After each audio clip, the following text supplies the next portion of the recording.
All right, both sides. Okay, all right. I walked in today. It's true. All right, so let's begin. So we are up to Nun Zayin. I apologize that I didn't end up recording the shir on Thursday. My apologies about that. So we are up to Nun Zayin Amud Aleph, 12 lines down from the top. I want to thank Reb Chaim for leaving off at this particular sugya so I could pick up with it. Haba al imo b'chalom.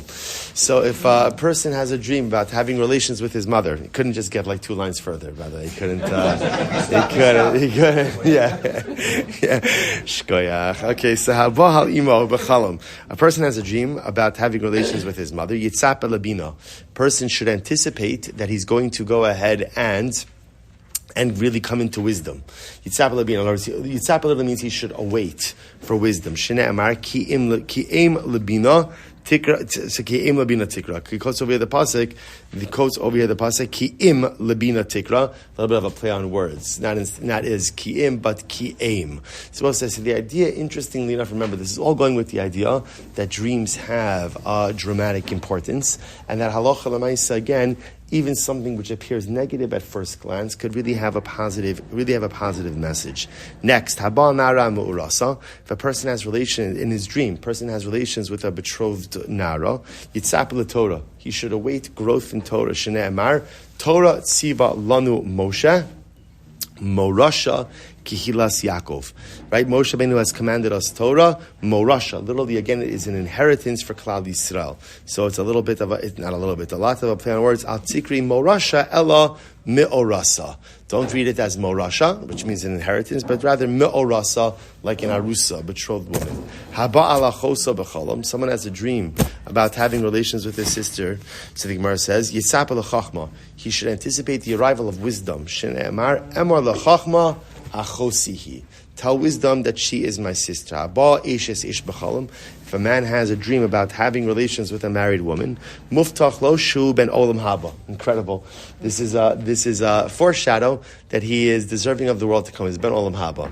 Now, what does that mean? Bahani mili de lo yadala v'lo hir b'ma'arta. This is only assuming that he does not know the woman in his dream, and ultimately, again, he did not have any desirous thoughts about her, obviously, during the day. Now, listen, what's the pshat with this one? So it's interesting that just like a married woman represents something that is not yours, something that is not yours, right? Someone else's wife, something that's not yours. So if a man has a dream about this, it represents, the Gemara says, that he's going to have a portion bigger than the one that he's entitled to. So therefore, again, it's a reference ultimately, again, to having a larger portion in the world to come. Very beautiful. I will say, we see this over and over, that there's this ongoing theme in these Gemaras that even something that looks so negative, and even something that could look like, you'd ask him, can you imagine asking a shayla about this? I had a dream that I had relations with a married woman, or I had a dream that I had incest. Again, I don't think anybody would say shkoyach. Generally, again. I'm sorry. I don't know who's going to share that dream. So I'll tell you, the truth is, if you think about it, by the way, so especially the incest ones, that's a troubling dream. You can imagine a person has that and would be very troubled by that idea. I don't know, a person would think, what is wrong with me that I'm having dreams like that? You're right. The one about the married woman, I don't think it's so shaykh that a person, but you could see a person being so troubled by something that they would say, what is this? So it's just fascinating. I agree. I can't imagine too many people are sharing this stuff, but because I was thinking about this today, how is this even coming up that somebody's asking for interpretation about this? So again, aside from the married woman one, where a person, or again, especially go with the Gemara's idea that it's not that I recognize the woman in the dream. I don't know the woman in the dream. It's just in the dream there's a married. Again, you can see a person just wondering, especially these kind of things which represent such illicit behavior. I would think, to me, I'd say this is clearly, again, especially if you go with the idea that dreams are some type of projection of the subconscious, that, there's some stuff that's really broken inside of me, and yet the Gemara itself highlights this idea that could actually portend incredible greatness. Very interesting. If a person sees wheat in his dream, Ra Shalom, that represents that he's going to have peace. He's going to have Shalom. Shnei Amar Hasam Gvulech Shalom Chelev Chitim Yaspiech. So like the pasuk says, again, Abba says the juxtaposition between Shalom and Chitim. Haras Aram B'Chalom, person sees barley in his dream. So the Gemara says, Saru Avonosav. It means that his sins are going to quickly disappear. Sins are going to quickly disappear. Shnei Amar, as the pasuk says, V'sar Avonecha V'chatosecha Tichupar. as the pasuk says, that literally again your averos will dissipate, and also we'll say that's a play on words. Sar sa'orin, right? Sa'ar is barley, so sar sa'ar. Person sees a dream about barley, it's indicative that their averos are going to dissipate. Rabbi Zera, Ana lo salki mi bavel aretz Yisrael. So this is very beautiful. So Rabbi Zera said, I did not leave from Babel to Eretz Yisrael ad dechazoi sa'ari bechalmo, until I saw a dream with barley. Because once he saw a dream with barley, he felt that indicated that halacha l'maisa he was on the right spiritual level. Hara gafen tuna bechalmo. If someone sees a laden vine in a dream, ein ishtoma pelas nefalim. That's indicative that his wife is not going to miscarry. Shnei amar eshtecha kigefen poria. So again, once again, I will say a lot of these things are play on words. Eshtecha kigefen poria. Ishtecha kigefen poria. One's wife will be like a laden vine, i.e., she won't miscarry. So Reka, if one sees an empty vine, Yitzapel Mashiach. Ultimately, again, he should go ahead and eagerly anticipate the arrival of Mashiach. And I will say, what that could also mean is just the idea of eagerly anticipate the arrival of some type of personalistic redemption as well. Shnei Amar, Osri lagefen iro b'lesoreka b'nei asano. Haro te'ina b'chalam. If someone sees a fig in his dream, Torah sa mishtameres b'kirbo. That's indicative that he's going to retain his Torah knowledge. Shnei Amar, Notzer te'ina yochel pirya. Haro rimon b'chalam. Someone sees pomegranates in a dream. So Zutri,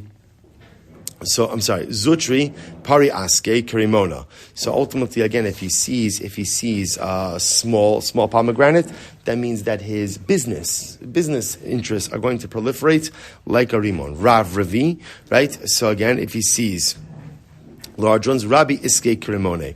Palgi, so palge. So the Gemara says, what happens if he sees just part of a pomegranate? What if he sees part of a pomegranate? Yeah, so it's fine.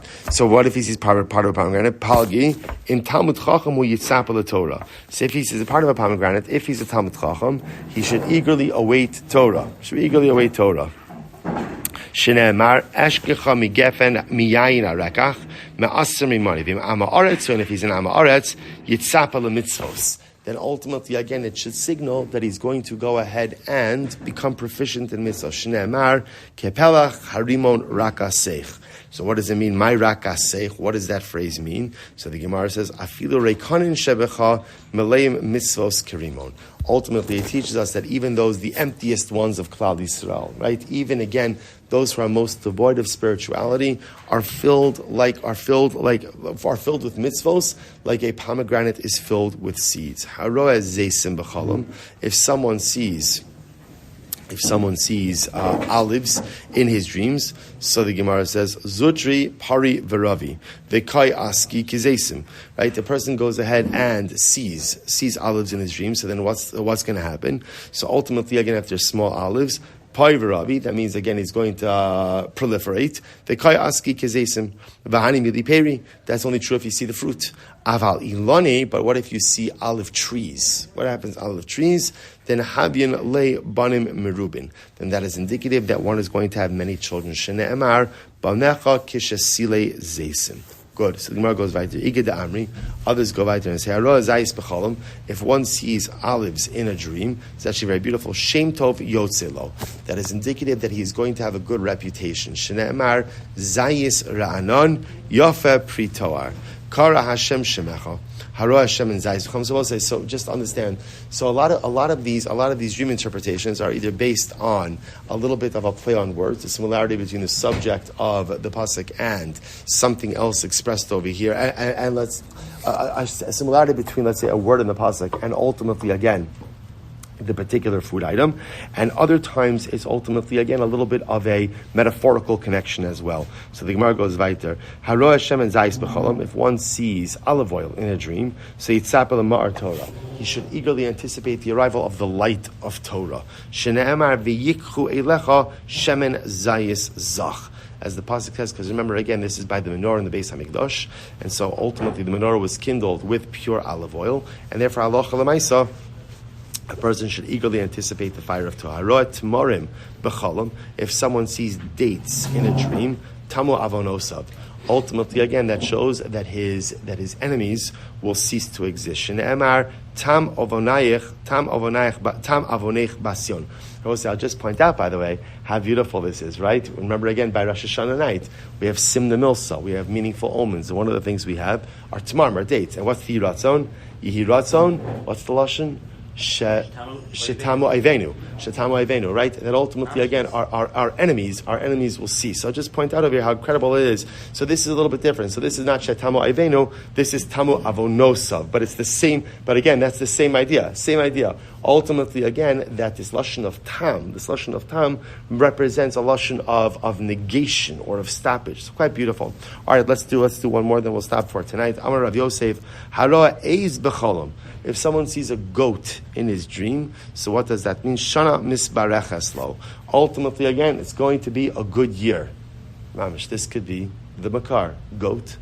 Greatest of all time, right? In other words, you go ahead, you see a goat in your dream, so that's an indication that it's going to be a good year. Izim, if ultimately, again, you see multiple goats, then shanim misbarchos lo.